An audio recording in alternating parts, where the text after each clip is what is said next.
We all got our favorite artists, right? Artists we love, our favorite hit makers and shit. But there's one thing music fans fear more than anything else, and that's their favorite artist becoming washed. I'm talking Shaq on a fast break in 2011 and he gets that lob from Rondo, but when he jumps, all of a sudden he can barely get high enough to punch it in. I'm talking Russell Westbrook pulling up for that patented mid-range jumper and hitting the side of the backboard on the Lakers. I'm talking Peyton Manning his last season with the Broncos when he literally got dragged to a Super Bowl because his arm might as well have been a mozzarella stick. In music, it's a lot harder to tell when you're washed, especially as a big artist, because a lot of your core fans are still going to dick ride whatever you put out, and it causes a lot of unfortunate delusion. There's plenty of times I've listened to an artist and been like, yeah, it's time for this nigga to be escorted out the booth. Then I'd look somewhere online in one of their communities and see their fan base actually fondling their balls instead of being real with them. I guess I understand them. If one of my favorite artists of all time put out a dog shit album, I'd be in denial and tell him try again too. Unfortunately, this is what ends up tarnishing the legacies of some of the greatest artists ever. By now, you've probably grasped that I'm mostly talking about Kanye here, even though he's not the only example. Half a decade ago, you could easily argue that there wasn't a single blemish on his discography. I was even making arguments for him having the best discography in hip-hop history. From College Dropout to Ye or even Jesus is King, his discography was unmatched. I don't think Jesus is King was that great, but it was still solid. He went through so many different phases and different subgenres of hip-hop while being one of the most influential rappers ever and still didn't have a complete miss on his discography. Shit, I'd even throw Donda in there because I think it was a good album too.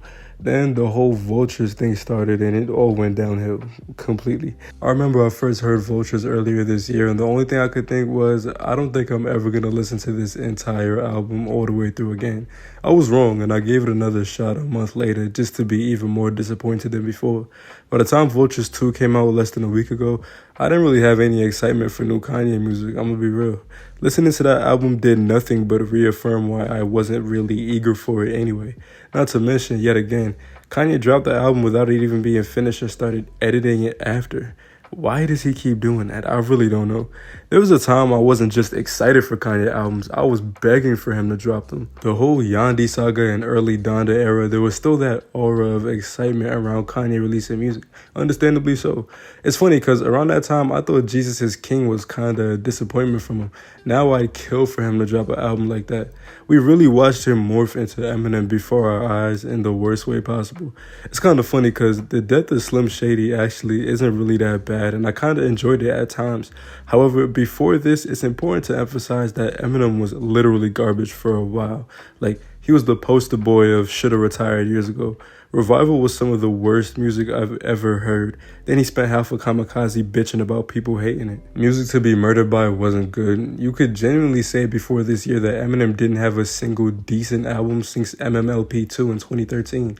I'm pretty sure a lot of Eminem fans see the death of Slim Shady as a win because it's his first okay album in a while, but if we're being serious, how much does that really fix his legacy as an artist? Over a decade of bad music really affects the public perception of you, and Eminem went from the almost untouchable elite all-time great lyrical legend to the angry, corny, edgy old man that boomers are obsessed with. Kanye was one of the pillars of rap just 5 years ago. Now he's that crazy guy who says weird shit and likes Hitler. Don't get me wrong, he was always the crazy guy, but he was actually making good music, so people were willing to ignore it. Excusing Nazi praise is bad enough, but it's 30 times harder to do that when he's out there dropping bars like this. As much as it annoyed me, I find it hard not to agree with André 3000's decision to retire early instead of wait until he was scrubbed to stop making music. He's talked about the decision a few times before. At some point, he just didn't think he had much to rap about anymore and he didn't want to force it, which is respectable. At a certain age, your life isn't as exciting anymore. All those bitches you're fucking and beef you got with people and blowing money on silly things and that youthful zest. You know, the things younger rappers usually talk about. At a certain age, you're just too mature to find excitement in those things. And I think that's what André is saying.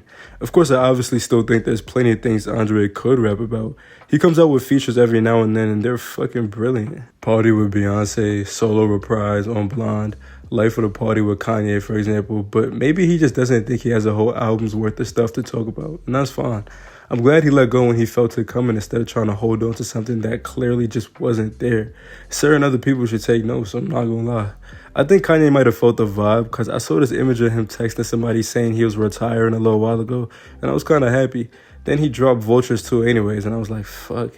One of the best things about Kanye used to be his witty and sometimes outrageous but funny lines to go with his unreal production. Now, the samples aren't all that impressive anymore and the one-liners aren't even funny, they're just outrageous. Not every rapper needs to retire when they get older, that's not exactly what I'm saying. Some are very capable of putting out great music as they age. Nas has put out a few really good albums in his 40s. I really liked King's Disease 3 and Nasir. Hove put out one of his best albums when he was pushing 50. 444 was probably his most mature project with some of his best writing. Black Thought was 40 when Undone came out, and it's one of the Roots' best projects. But for rappers that made a name off of being kinda silly, goofy, and rage-baiting like Ye and Eminem, it's hard to keep that persona as you get older, and it goes from endearing to corny and annoying really fast. Honestly, just let it go. At some point, you gotta let it go.